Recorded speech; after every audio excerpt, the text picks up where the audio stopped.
Today, we will be exploring the impact of trade relations between underdeveloped and disadvantaged countries, specifically discussing the forced labor of the Uyghur population in China, the political and economic struggles of Haiti, and the improving labor reforms in Bangladesh. Our goal is to examine these global trade dynamics and address the ethical and economic tensions that arise from trade with countries facing urgent human rights and economic issues. The Uyghur population are ethnically from Central Asian nations but are mostly Muslim and currently occupy Xinjiang, which is entirely known for its Silk Road access and how big of a trading opportunity it has. Its roads still lead directly into Central Asia, which puts China at the top for economic profits and trade. The Uyghur population are victims of a mass genocide and are put in labor camps because China wants to occupy Xinjiang for power. The U.S. positively benefits from cost-effective goods made in China, which keeps prices low for U.S. consumers, creating a dependency on China's quick market turnaround. Despite this, there are human rights issues with how China treats the Uyghur population as a labor camp, which has slowed trade. Similarly, Bangladesh has some of the same positive and negatives, but are working on their labor independence from the apparel industry, which puts less pressure on the U.S. to trade with China exclusively. Despite China refuting the accusation, the U.S. knows what has happened and has slowed down trade with China's exports affiliated with Xinjiang. In doing so, it has put a damper on relations with China and apparel trade. Moving forward, Haiti, located in the Caribbean Sea, gained independence from France's colonial rule in 1804. Its population is largely of African descent, but a small fraction of this group are descendants of mulattoes, which are individuals with European and African mix. Today, Haiti faces a constant cycle of political and economic instability, leading it to be the poorest country in the Western Hemisphere. The United States is Haiti's largest trade partner, but relations have become strained now more than ever due to immigration policies.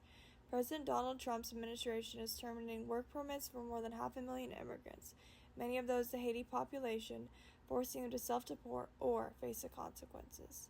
Next, Haiti has several exports that aid slightly in lessening their large collected debt, such as coffee, mangoes, sugarcane, rice, corn, and wood, yet their textile industry is driven by cheap labor.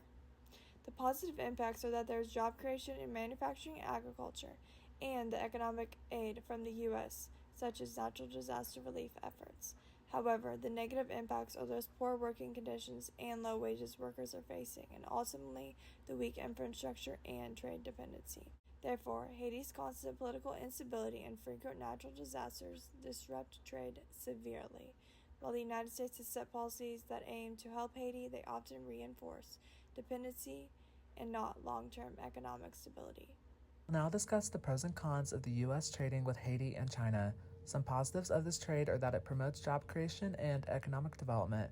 In Haiti, garment manufacturing for major brands is one of their few formal employment options, and factories employing Uyghur Muslims in Western China also contribute to China's economic output. Clothing products are more affordable for consumers with this kind of trade, and it has also improved Haiti's infrastructure and helped economic growth. There have also been many consequences countries receive in trading with disadvantaged places, such as the use of forced labor in garment production. China has been committing genocide and crimes against humanity on the Uyghur community through forced labor. And in Haiti, garment workers have extremely low wages and are forced to make clothes at a staggering rate. Haitian factories produced about 300 million garments for American retailers in 2023. Both trade relationships rely on cheap labor and worker exploitation. There have been international bans introduced on goods associated with forced labor. One example is that the U.S. introduced the Uyghur Forced Labor Prevention Act in December 2021 to prevent imports created from involuntary work. These horrific actions have led to long-term results of trade tensions between countries and the exploitation and deaths of garment workers caught in the middle of conflict on a global scale. While trade in China and Haiti provides jobs and economic opportunities, it comes at the cost of workers' rights, fair wages, and safe environments to work in. Brands working with disadvantaged countries need to ensure strong labor standards and livable wages are upheld to support sustainable economic growth.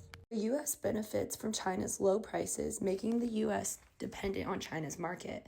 However, because of the human rights violations happening in China with the Uyghur population, the U.S. has the option to trade with Bangladesh, who is actively working on their labor conditions for their workers and admitting that there is a problem, unlike China.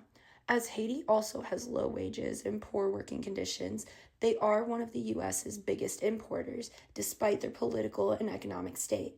Unfortunately, the countries with worse labor conditions bring in more of a profit for the economy because of the low priced products.